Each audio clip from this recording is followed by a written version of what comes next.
হয়, আজি দেশৰ যশস্বী প্ৰধানমন্ত্ৰী নৰেন্দ্ৰ মোদী ডাঙৰীয়া এই নুমলীগড়ত উপস্থিত হ'বহি আৰু কিছু সময়ৰ পিছতে নুমলীগড়ত উপস্থিত হ'বহি। তেওঁ লেটেকুজান অস্থায়ী হেলিপ্লেটত অৱতৰণ কৰি পেলাই বায়ু ইথানল প্ৰকল্প উদ্বোধন কৰি নিম আলি বাটেৰে আহি এই যি জনসভাত তেওঁ অংশগ্ৰহণ কৰিব। মোৰ সহযোগী পৰিৱেশটো দেখুৱাব। এনেধৰণে আচলতে জনসভাৰ আয়োজন কৰা হৈছে। খুব এক আৰক্ষীৰ কটকটীয়া নিৰাপত্তা ব্যৱস্থা কৰিছে। আৰক্ষীয়ে আচলতে নিৰাপত্তা ব্যৱস্থা ইতিমধ্যে কৰি ৰখা হৈছে আৰু 39 নং ৰাষ্ট্ৰীয় ঘাইপথৰ দুই কাষে আচলতে যিসমূহ গাড়ীসমূহ ৰখাবলৈ তেওঁলোকে প্ৰশাসনে আচলতে অতৰুৱাৰ এক ব্যৱস্থা কৰিছে। আচলতে এই নিৰাপত্তাৰ ক্ষেত্ৰত কটকটীয়া নিৰাপত্তা লৈছে বুলি ক'ব লাগিব প্ৰশাসনে। আৰু এনেধৰণে আচলতে নৰেন্দ্ৰ মোদী ডাঙৰীয়া বিয়লি ভাগত আহি তেওঁ নিম আলিবাটেৰে তেওঁ আহি এই যি জনসভা, এই জনসভাত তেওঁ ৰাইজক আচলতে সম্বোধন কৰিব। আমাৰ ইয়াতে স্থানীয় এজন ব্যক্তি আছে, আমি তেখেতৰ পৰা কিছু কথা জানিব বিচাৰিম। কি ক'ব আজি দেশবাসীৰ বাবে গৌৰৱৰ ক্ষণ, নৰেন্দ্ৰ মোদী ডাঙৰীয়া নুমলীগড়ত উপস্থিত হ'ব আৰু দুটাকৈ প্ৰকল্প শুভ উদ্বোধন কৰিব, কি কৰিব? জয়তে মই আমাৰ প্ৰধানমন্ত্ৰী নৰেন্দ্ৰ মোদী ডাঙৰীয়াক ধন্যবাদ জ্ঞাপন কৰিছোঁ আৰু লগতে আমি আজি গোলাঘাট জিলালৈ আমি স্বাগতম কৰিছোঁ। আমি আজি সঁচাকৈ গৌৰৱান্বিত। ভাৰতৰ প্ৰধানমন্ত্ৰী নৰেন্দ্ৰ মোদী ডাঙৰীয়া আমাৰ গোলাঘাট জিলাৰ বিশেষকৈ মৰঙী মৌজাৰ 5 নং ৰংবং গাঁৱৰ বোথত যিটো বোথ, এই বোথটোত উপস্থিত হ'ব। আমি তাত সেইটো আৰু গৌৰৱান্বিত। লগতে আজি আমি দেশবাসী হৈ আমি অসম ৰাজ্যই আমি দুটা বস্তু উপহাৰ পাম।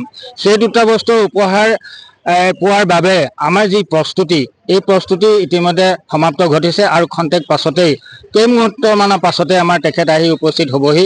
এই যি প্ৰস্তুতি, এই প্ৰস্তুতিৰ ক্ষেত্ৰত যিসকলে ইয়াত ওতঃপ্ৰোতভাৱে জড়িত হৈ এই অৱস্থা পোৱাইছে তাৰ বাবে আমি ধন্যবাদ জ্ঞাপন কৰিছোঁ। লগতে ব্যতিক্ৰমী প্ৰচেষ্টাৰে যি নিম আলিবাট, এই আমাৰ খুমটাই সমষ্টিৰ বিধায়ক মাননীয় মৃণাল শইকীয়া ডাঙৰীয়াৰ যি ব্যতিক্ৰমী প্ৰচেষ্টা নিম আলিবাট, এই আলিবাটটি আজি প্ৰধানমন্ত্ৰী ডাঙৰীয়াক উৎসৰ্গা কৰিব।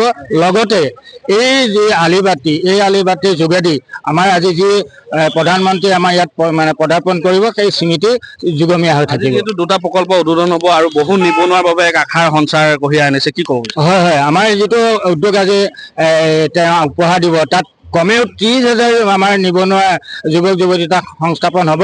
তাৰ বাবে আমি ধন্যবাদ জ্ঞাপন কৰিছোঁ আৰু লগতে এটি অনুৰোধ জনাইছোঁ যে আমাৰ দাঁতিকাষৰীয়া যিসকল যুৱক যুৱতী আছে আৰু যিবিলাক সমস্যা আছে, এই সমস্যাবিলাক যাতে সমাধান কৰে। যিহেতু ইয়াত যিখিনি বেয়া প্ৰদূষণ আচলতে আমাৰ স্থানীয় ৰাইজে খায়, কিন্তু আমাৰ উপভোক্ত স্থানীয় ৰাইজে খুব কম পায়। সেইকাৰণে মই আজি এই অনুষ্ঠানটিৰ যোগেদি মই অনুৰোধ জনাম যাতে এই স্থানীয় নিবনুৱা যুৱক যুৱতীসকলে তাত অগ্ৰাধিকাৰ পায় আৰু লগতে যিখিনি স্থানীয়ভাৱে সমস্যা আছে, সমস্যাখিনি সমাধান হওক। আৰু লগতে মই এটা অনুৰোধ জনাম, আমাৰ অসমৰ মাননীয় মুখ্যমন্ত্ৰী ডাঙৰীয়া তেখেতৰ যি প্ৰচেষ্টা, এই প্ৰচেষ্টাত আমাৰ অসমে বহুতখিনি পাবলৈ সক্ষম হৈছে। আৰু লগতে আমাৰ ৰাজ্যৰ যিখিনি ভাৰতীয় জনতা পাৰ্টীৰ কাৰ্যকৰ্তা, তেখেতসকলকো মই আজি ধন্যবাদ জ্ঞাপন কৰিম। তেখেতসকলে অশেষ যত্ন কৰি এই অনুষ্ঠানটি আজি সুফল পোৱাৰ কাৰণে আমাক দান দিছে বুলি আমি। হয়, আচলতে নুমলীগড়বাসী উৎফুল্লিত হৈ আছে নৰেন্দ্ৰ মোদী ডাঙৰীয়াক আদৰিবৰ বাবে। তেওঁলোক উৎফুল্লিত হৈ আছে আৰু আমি কৈছোঁ যে দুটাকৈ প্ৰকল্প শুভ উদ্বোধন কৰিব আৰু যিহেতু বহু নিবনুৱাৰ বাবে এক আশাৰ সঞ্চাৰ কঢ়িয়াই আনিব। এনেধৰণে আচলতে নৰেন্দ্ৰ মোদী ডাঙৰীয়া বিয়লি বেলাতে উপস্থিত হৈ এনেধৰণে আজি এই টেংকাৰ ষ্টেণ্ড হ'বলগীয়া যি জনসভাত অংশগ্ৰহণ কৰিব। আমি পৰিৱেশ দেখুৱাই আছোঁ।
খবৰৰ বাবে যোগাযোগ কৰক 7099017330 লগতে 7099017110 নম্বৰত।